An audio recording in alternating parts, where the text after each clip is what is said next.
Give me 3 minutes and I'll show you how to take this basic 2x4 and turn it into these fun, festive, eye-catching candy corn decorations.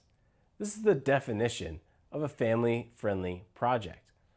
It's fun, simple, cheap, and it's something that everybody in the family will be proud that they made. And for this project, I wanted to use the most affordable tool that I could think of, and that is the miter box and handsaw. The first thing we need to do is secure the miter box to the workbench so that it doesn't move. Next, we secure the material in the box and make our first 25-degree cut. Shift the board slightly forward so that we can make our second cut. While this part is completely up to you, I prefer a flat top rather than a pointed one.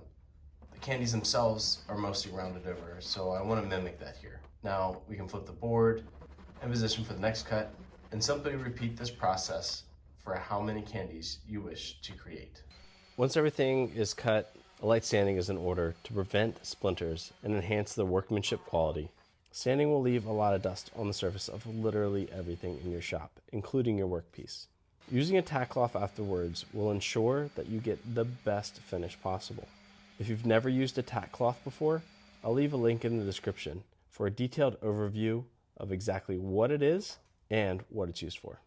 The end grain on the board will soak up more paint and stain than the edge and face grain, which in turn makes the whole project look, well, off and blotchy and gross and unprofessional. Now you can properly seal this, and there's a couple of different ways to go about that. Now the cheapest and easiest is to get a can of shellac or lacquer and spray the piece in multiple light coats. These will completely seal the wood, so you cannot use stain after this, but you can paint on top of it if you wish. To get the best result, we're going to spray the middle orange first, then come back and paint the top and the yellow once dry. This will give it a more natural blended look. To seal the candy corn, I'm going to be using spray shellac. Not only will the shellac seal the wood, but it'll also give it a slight gloss finish.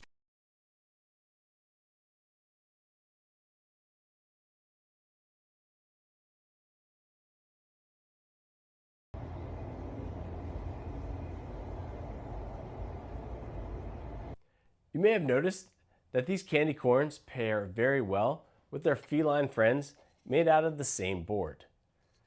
If you're interested in creating these cute creatures, take a look at this video right here.